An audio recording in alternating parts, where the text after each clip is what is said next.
Hello there, Stanley Carr here. I love collecting music and sports memorabilia. Want to know where you can find some? I'll tell you. Go to oldglory.com. This website features one-of-a-kind apparel from your favorite sports teams and musical artists. And I can help you get 15% off of all items. Use the code WWH135. Enjoy the episode. Welcome to Wrestling with Heart, a podcast looking at pro wrestlers giving back to their community. Join me, Stanley Carr, as I interview wrestling's hottest names who use their platforms as entertainers to raise awareness and do community service. Hello and welcome to another edition of Wrestling with Heart. This is the show where we talk with professional wrestlers and professional wrestling personalities about their lives in and outside of the ring, as well as doing acts of charity work, community service, volunteering, and spreading positivity. We're always about the positive vibes here on the show. With me right now, I've got a very special guest. He has competed for WWE and wrestled all around the world, all around the country, and is co-owner of the Wrestling with Character Live promotion. I'm pleased to welcome Nick Barbieri. Welcome, Nick, to Wrestling with Heart. Stanley, thank you very much for having me on. I really appreciate it. Like I said earlier, when we were designing Wrestling with Character Live, we kept seeing Wrestling with Heart pop up in the same algorithms and with you. So it's nice to be on here. It's my pleasure. So talk to me about your childhood and upbringing. Where did you grow up? Well, I grew up in a rural town in Prospect, Connecticut. Very small, didn't have a high school. So during that time, we went to school with other towns, which, lived with your friends and everything. But I had the opportunity to go to a Catholic high school, Holy Cross High School in Waterbury. So that middle school, having friends that like pro wrestling there. And when I went to high school and met folks from other towns around me, probably like a dozen towns went to our Catholic school. So, it was meeting other people that liked wrestling in the 90s or late 80s there. I had my own backyard federation where we used to, as soon as we got our license, we were strapping mattresses and going to parks and, VHS camcorders, so that was like kind of an era right there. At Holy Cross High School, I went from being kind of sedentary and loving wrestling, sedentary, and then when I got there, my size, I got recruited for the football team right away, and that led to the football coach being the wrestling coach, and voluntarily doing that and trying wrestling, and that leading to track and field. They kept you pretty busy, and I went to become a little bit more athletic. I was, a student athlete, with those honors and I was a 3-sport captain. So I think my leadership grew through those experiences. I also think going to a Catholic high school like that, you really learned about community, from making peanut butter and jellies, waking up early to make peanut butter and jellies for the homeless shelter on Thursday morning, to just having masses and just bringing your community together to just hear the same vision and the same expectations or bigger picture character expectations, that how our school is run. I think that was instilled in me, and our school does have folks that go out and become very successful. So I think those experiences I had really just kind of grew me to the point where I had a skill set. I think I developed courage over that time, going from being sedentary and couldn't lift weights to kind of finding my own there, and having accolades in wrestling and placing in the States, and being an all conference and being able to compete in track and the javelin. It taught you to be that one-on-one competitor too. So did you know at a young age you wanted to be in the wrestling business? You know what? I think when doing the mattresses and getting in trouble getting in trouble then, it's because they told you not to do it and that you get hurt. And it was really our love for it, it was our imagination. It was our creativity. It was our friends group that maybe wasn't as, cool as the kids who were going out and partying and everything.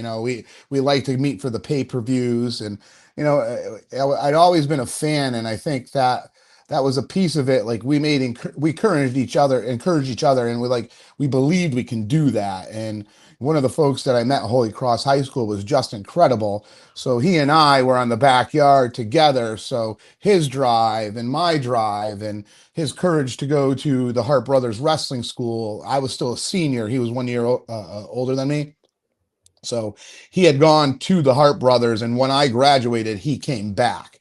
So it was like a perfect storm of meeting and on on in our backyard, we were running spots and calling spots. We might not have known what we were doing, but we could do, quite a bit for not being taught. So that's self-taught. And I think that's PJ, early on, like it was said in the locker room. I remember, hearing Bischoff saying, that kid's got it, that he's got it, it's, I think that passion that fed and it gave us opportunities.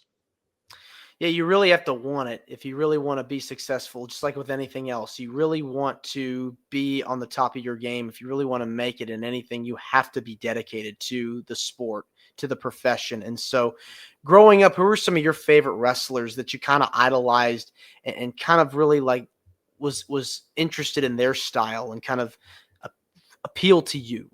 Well, I think early on it's the character, and when we hit upon wrestling with character, I just love something about the '70s and '80s personas that, whether it was Brutus the Barber, Beefcake, probably like the baby face that I like enjoyed the most, maybe because he was cutting hair and always getting one over. But I always like appreciated the honky tonk man. Like I appreciated Rick Rude, like Mr. Perfect. That's someone, Bret Hart, like that more technical when we saw a shift in wrestling style going from beat up and sell into more spots and more coordination, I think, in the ring. I always like to say that, like, when it hit me was when the Orient Express was wrestling the Rockers.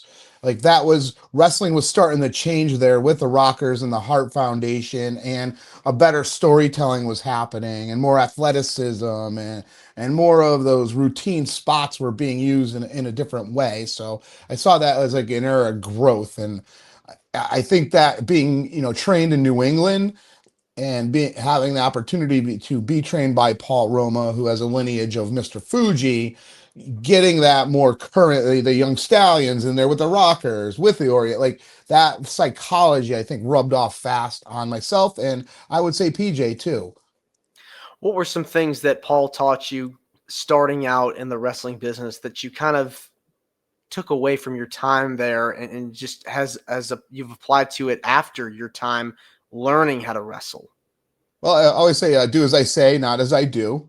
I always say that as a joke, and that's something that always sticks out for me, in there when, you're questioning him or something, and, him trying to be our friends. And, we had the opportunity not only to train in the ring with him, our friendship grew with him, and him being a mentee in the ring. He owned a gym that was about 25 minutes from our house. So we got to like train with him and more of a personal, not just wrestling coach. Like that kind of came second with us, us inspiring him maybe to open a school up because, we were a little bit of the legwork and finding help and recruit and, so I think, I think psychology of selling right away. I picked that up from Paul.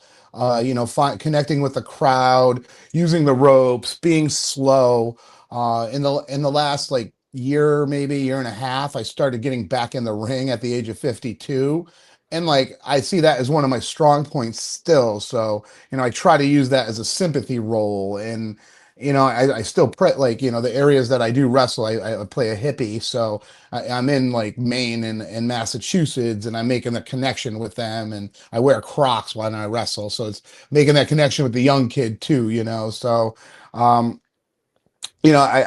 think I use that even today in my matches. And the execution of moves, I would just say, is my last point I'm going to give them. Whether it was throwing a clothesline, we had a show the other day, and when like we were in the ring and we're going over like a spot for the battle royal, and a couple kids were just throwing clotheslines that were just very weak, and that came right to me right away. Is like showing them the right way and punching through and making it more believable, and having that background. And for Wrestling with Character Live, we don't own our own wrestling school. So our ring crew are folks that, are wrestlers who like being a part of it, but maybe necessarily don't get matches on our show. So we try to fit them in as stagehands or in a battle royal or what have you, or a manager role, or etc. I love that because you're giving opportunity to the next generation, and you want the future of the wrestling business to thrive. And so it's great that you're able to do that. Yeah, and it's a different psychology, wrestling with character live. The product's much different than an independent wrestling scene. We are more like theatrics to the point where we don't really show much of our videos because we will reuse spots and we reuse things to the point where we're there to entertain people and more of a production and where to get them engaged. And it's not really about reinventing the wheel or trying to one up yourself. We take what worked and we try to perfect it and use it in another venue with a whole different like fan base or community base, if you would. Mm-hmm. Well, going back to your career, let's talk about your back to your training experiences, putting the fundamentals together. Eventually, you start wrestling, make your debut. Talk to me about your first few matches, because when I've had people on the show, they talk about their experiences. It can be a little scary, can be a little intimidating, but what were some things that you were able to take under your first couple of matches and feel like you got a sense of confidence from it?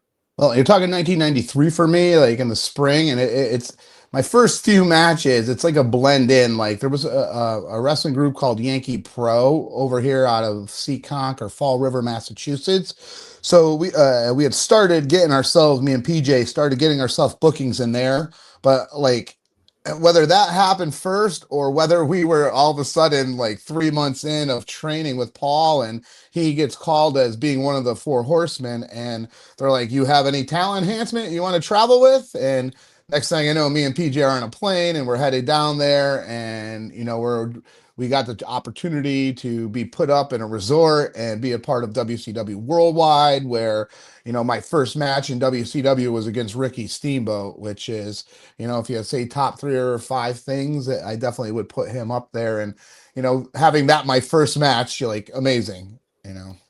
That's big exposure too, because you're seen on worldwide television, and you're getting that notoriety that people are watching. They see you, and eventually the WWE is going to call, and they're going to offer you some exposure there as well. And two, I think more it was a part of networking and learning the talent enhancement. I think in that era it was tough, like PJ Walker becoming Aldo Montoya or Scott Taylor becoming Scotty Too Hottie. Though it was tough. Gangrel would be another one where talent enhancement crossed over into a contract. It was a tough thing to do, and it was about who you know and what you could show them on the road as far as character and your dedication and your improvement and your listening and all those qualities that you do here through the training sessions. Now if you watch them, like that was really what they looked for. They didn't tell you, they were looking for it to welcome you in, and they would find a role for you is in there, or make one, or if you resembled something that was part of a creative character that they had designed, then there you go. Scotty Too Hottie, they wanted to make him a motorcycle, someone to do tricks and all that and jump, and that was his connection. And I know with Aldo Montoya, one of the first things they presented to PJ was a soccer player from South America. So, I remember training, like PJ never touched a soccer ball in his life, and we're at the park, and here we are trying to do Pele kicks and what would try to like transfer into wrestling versus soccer. So Do you remember the first wrestling character that you portrayed, whether it was at live events or on television? sure, like independent, my first character was GQ Garfield Quinn, and I came out to the 90210 soundtrack, and that was like my early like heel persona that I first left. Even in WCW, I was Garfield Quinn. Um, after I think I did 2 little trips with WCW, one at Worldwide and one around Georgia. It was like three or four places. So I'd done a few a talent enhancement there, but then I got the call up for WWE living in Connecticut. It was actually WWF at the time. That's where the cross bridge over is. We got brought in for more regional talent when they were in the Northeast, or 4 hour ride away. That's how they would book the talent enhancement at that time. So that was Rene Goulet or Tony Gurria or Howard Finkel, and sometimes Tim White would have something to do with that. And you would get booked for either TVs, or sometimes on the road you get called to come in and fill for someone that maybe got injured. The WWE at this point was huge in the Northeast because they had like different loops that they would go on, whether it was in the New York area or Philadelphia, Massachusetts. Like they had like a little circuit they would run through.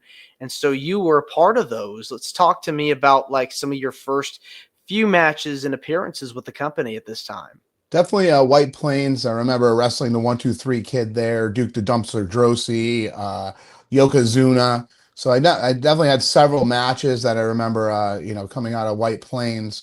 I had the opportunity to do a dark match in Hartford Civic Center, where I pinned Tony Roy, which was cool because I'd worked with him on the indie scene for quite some time. So that was nice. That was probably another highlight if you want to put in the top 5, and it was my hometown. So that was cool. So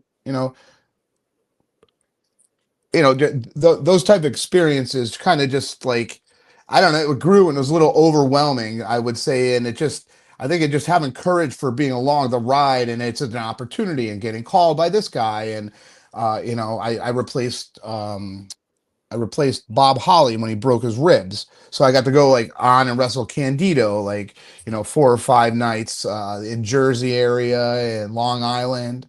So, the opportunity, it was just posted yesterday, which was cool. It was the 31 years since I wrestled Owen Hart in Times Square, where they did the WrestleMania build-up between Lawrence Taylor and Bam Bam Bigelow. So, those are the great memories that I had. You had talked about your match with Owen Hart, WrestleMania weekend. That was a big moment, getting the chance to be in front of a lot of people, thousands of people during that weekend fanfare, getting ready for such a mega event like that. Talk to me about that experience. What was that like? That whole day, one of the most unique experiences ever, being in the middle of Times Square, like with traffic driving on every side of the ring. We got the call. It was Tony DeVito, Mike Bell, and PJ. We were called down as talent enhancement to do exhibitions in the middle of Times Square, like right in front of the big screen, right where it splits there. And we got called down. We went to a hotel, and there they matched us up and who we were working. Mike Bell and Tony DeVito were working Luger and the Bulldog at the time. I was supposed to work Bob Backlund. And back then, having no cell phones, they put the baby faces on one bus. They put the heels on the other bus, and one across the street from another, where they actually police stop traffic for the baby faces to come on one side of the street and the heels to come on the other, which is really cool. Being in the bus, I got to, hang out with Lawrence Taylor and his entourage in there, which was, unique, being 21 years old, and the nerves of just, going in there. I was working Bob Backlund, so more of a simple match. And I think when you were talent enhancement, you wanted to show what you can do. But maybe when you wrestled Bob Backlund, you were more, scripted and, cross-face chicken wing, like quick type of situation. So actually they had switched me and they had put me with Owen Hart. So they changed that while we were on the buses. So, a proud moment of mine is that was all called out in the ring, and nothing was rehearsed. And the more I talk about it, and the more I think about it, and even when I apply my own, when I'm wrestling someone now, it's knowing somebody. One thing they instilled with us is watching everybody and everything. And being a big fan, I watch jobber matches all the time. So I knew the move sequences that, each star had put in. So I think that is a fundamental part of why the match went off well because I knew what he did. I know his move sequence. I know his moves and what he does and how to make it look. And I had experience with Owen training before shows, him trying new moves out and new sequences. So, there was that level of comfortability in there. So, and all in all, a great experience, something I'm very proud about. And that another thing to be proud of, that's on his DVD, The Heart of Gold. So I think that's another special accomplishment of my career there. What was Owen like to be around backstage? Everything they said about being a jokester and being loved but being a jokester. I also think his character, like opening up, like to me, like I know I've been on the road and kind of separating from PJ when he got his contract versus me now being my own talent enhancement, like from Connecticut, traveling by myself now. And Mike Bell and Tony were great friends of mine, but sometimes I wasn't with them all the time. So establishing myself and my own personality, like that's something I appreciated him about, like joking, getting to travel with him and Louis Spicoli, which was, just comedy and jokes and just pranks and kind of learning just to enjoy life and making time on the road go fast. Jeff Jarrett was another one there where it was always a running joke or always feeding on something you thought was serious but it was really like intended to be a joke. And just having that, like, that building that bond, being young and being on the road with these guys who were folks folks I watched on television for years and read in magazines. And Now, how long were you with the company? so my last enhancement match was in 1997. I just did a show with Scott Taylor the other day, and I spoke to him about like talent enhancement and that changing in wrestling. And there was really a time period in that 97, 98 where Jim Cornette took over more of the, that production, and you saw Sal Sincere and TL Hopper and Tracy Smother and the Goon come in, and they ended up becoming the talent enhancement for some time, where it never went back to just having Mario Mancini and Dwayne Gill and Brian Costello and Barry Horowitz, like Iron Mike Sharp.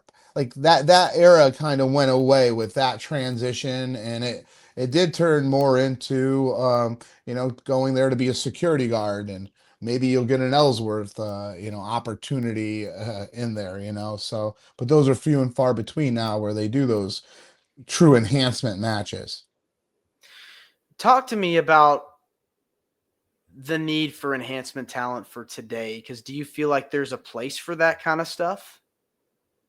Yes. And that's producing our own shows. 6 matches. We want to be done in 2 hours, 2 hours and 10 minutes. And every match is telling a story in the grand scheme of the show.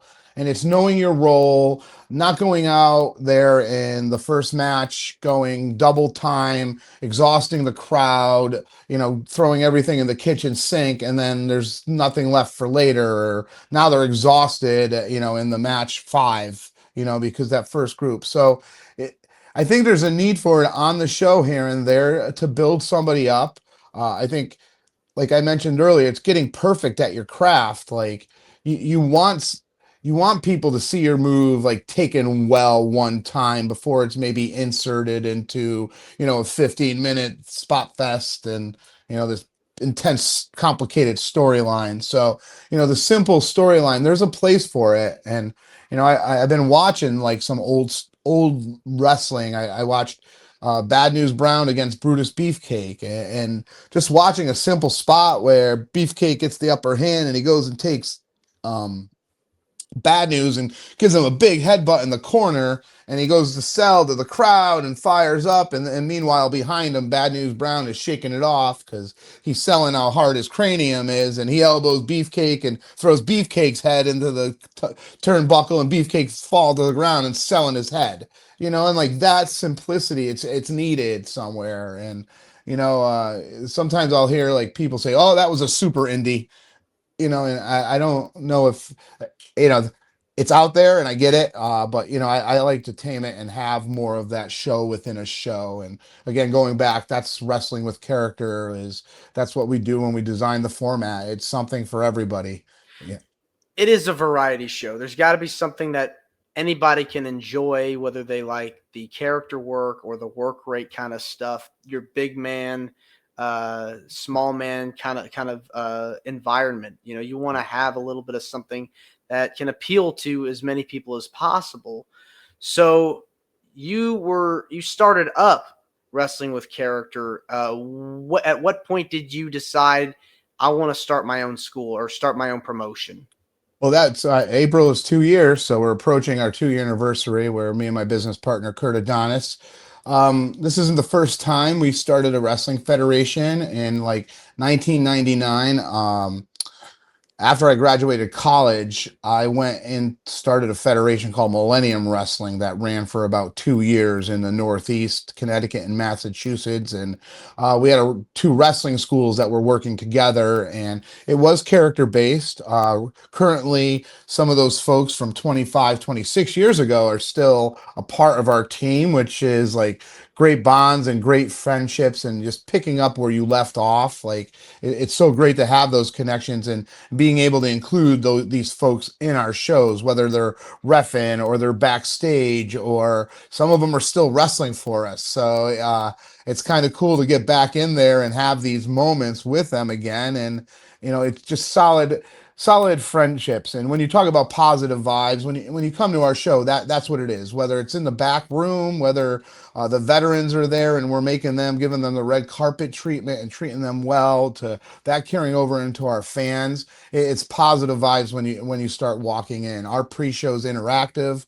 We're engaging our characters, and the baby faces are signing autographs, and the heels are coming in and showing their true colors, and kind of giving that Mike time storyline to establish it without being it on the show. So that it makes us a little bit unique and all that. You're trying to suspend disbelief and trying to have everything kind of stay, without blurring those lines, so to speak. You want to get people to believe in what's going on. And so once they figure out what's happening, they're invested in the stories, and then they'll come to the next show. And there's bully heresy. Well, there's also been bully Channing, and there's been bully Britt, and so those characters can be recycled because they are larger than life, and you could associate with them. We've had family, those mad scientists. We've had a couple different mad scientists, Isaac, Dr. I Spite and Professor U Spite. And, we're able to be flexible in our characters, doing that, having, people willing to go under a mask to play electrolysis, but here's Sammy Diaz, the belt collector. So our talent has grown in being open-minded to that vision of making wrestling fun again, and that cosplay atmosphere, a little bit more of work rate and character versus violent wrestling. Have you invited any notable talent to come make appearances? We've had some big names come, and that's growing into our business model. We had a residency at the VFW in New Britain, Connecticut, where we collaborated with them to help bring community into their environment. The VFWs now they're fighting to stay open, so to rent their hall out and to get people to understand that you can rent their hall out. That was our community connection with them for the last 2 years there. And that helped us build our concept to now we're running high school shows, where our first show was last November, where we had Killer Cross versus Richard Holiday as the main event.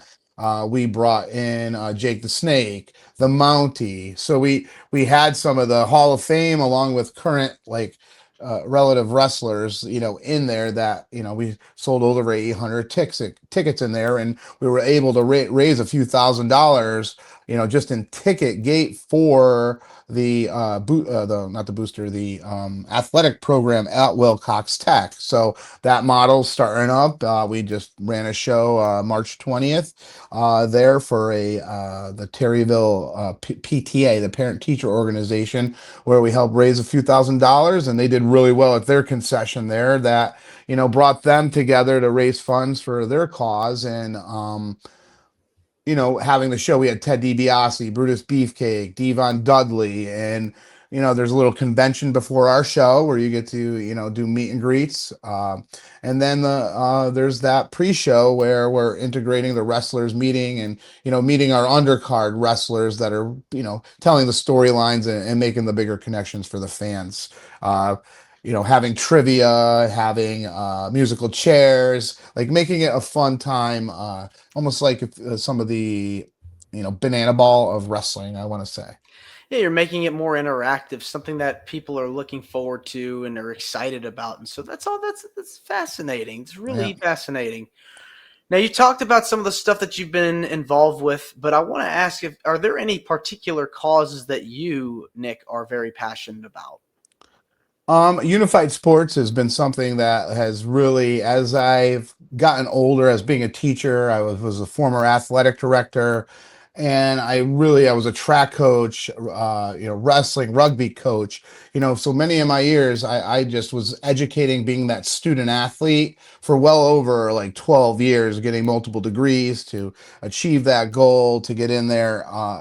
And at the end of my like teaching career, as I'm finishing up and finding a new transition and getting back into wrestling as a producer and an owner and all that, is unified sports has been like something that brought me to starting this wrestling with character.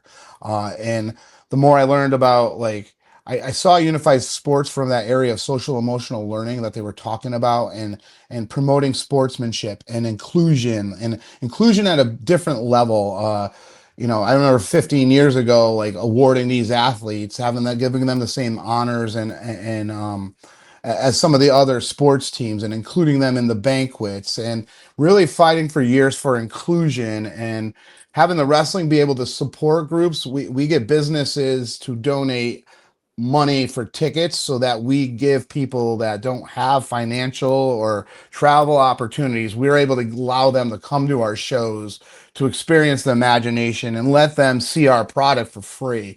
And that's the warming piece that we love them. That's a string of what wrestling with character is all about. My business partner Kurt is also a challengers coach. So unified sports at a bigger picture is underneath Special Olympics, but it's for schools to have a Special Olympic program. Once you get out of school, that's where we go to Special Olympics. There's adapted programs too that students could be a part of through their park and recs, and one of those is a challengers program where we've done numerous fundraisers. My business partner Kurt um, is a coach for one of those fundraising groups in Bristol, Connecticut, and we're trying to connect and tie them into other challengers groups so that they're building their community within each other. So that's been a little under what we've been doing under our wrestling promotion, and being able to be generous to them. We work with the Beautiful Lives Project. That's been an eye-opening experience for me. They were a local group that's national. They've grown at that level, and they've helped us out through 4 shows where, we've been able to bring in all their members. We built bigger connections with the CCARC, which is our, you know, f- uh, community folks that are older that don't get these opportunities. Being a part of the Rotary now with our group, that's really like that unified sports thing is really like made me look for it, to want to bring in a clientele that doesn't have to pay for our product, and give them that opportunity. So it all kicked off with unified sports, and that's when Kurt and I joined up. I went to a unified sports game. It was a Yard Goats game over here. We have minor league baseball, and I'm all excited to get the kids together. This is a field trip. Like, we all get to bond and sit here, and we had a large group of kids, and we didn't realize that this was marketed more to go to the merchandise and concession stand. So that made me a little bit bitter towards, we need something that's going to engage these kids and get them to like believe and use their imagination for 90 minutes and not be caught up with marketing and all this. So when Kurt came to me that he was ready to move on and start his own wrestling group, that's where we came together. And having a background, I trained him when he was first wrestling, and this spun into a business model and a business plan, and we stuck to our gun from every shows where we raised money from juvenile diabetes. We raised money for little league teams. We've raised money for challenger groups. So we've been able to donate to the community and welcome them in one way or another, and invite them back. We did a youth wrestling group, Dirty Den Wrestling. So trying to work with the community to spread our name, and it's really turned into a positive where other sports programs and other PTAs are now reaching out to us because they saw like what we're about. So that's super rewarding to be able to see that all this efforts making an impact somewhere, and that it's connecting communities together, and that's a base. Like, excuse me, I want you guys to come together to be at our show. I don't want you to be parts or whatever. You don't have to like wrestling to come here. Mm-hmm. Well, I think going to wrestling shows, it is a community outreach event because you're bringing people together. You have something that a lot of people can find it that they have in common. And so once they're there, they can take that hour, 2, 3 out of their day to get everything off their minds and enjoy just entertainment. Yep. And once they do, they hear the feedback and then they return to the next show. Yeah, and I will tell you, in our last few shows, outside the high school ones at the VFW, where we have, our normal crowd of a few hundred there consistently coming, it was great to start seeing the dads like smiling at watching their son and daughters engaged and cheering. It was, and sometimes almost watching the dad say it was okay. Hey, it's okay to scream and yell. Like, get off your hands. You're not in front of a computer now. Like, express yourself. So that's a really nice part that I saw. It was, under knowing that Santa's real, like that is exciting. So, it's putting that part in there that's heartwarming of the entertainer in me, and being open myself to being silly and being outlandish, and trying to one up myself and making people laugh. Or how can I do that? What is it about giving back to the community that gives you the most joy? I think it's going back to teaching. Like, as a 3-sport athlete and a coach, like, you might be getting paid for all that, but it's another full-time job coaching on top of your full-time job. And it's the relationships that you build. It's, bringing a team together for a cause and have goals to have adversity and fight through them, but teaching kids those lessons, that's what the exciting part of coaching was. And, I think when you're a younger coach too, you got to snap out that winning isn't important. It is about those lessons, and you can't micromanage the kids, and, they're going to fail. And it's like teaching them that you can't keep making this mistake or you're not going to get to your goal. So, being a coach and a phys ed teacher and being an athletic director, that 26 years of doing that, it's given me a skill set to produce it and write it and instill it in the product that I try to produce. And being conscious, when I'm meeting with a superintendent now, or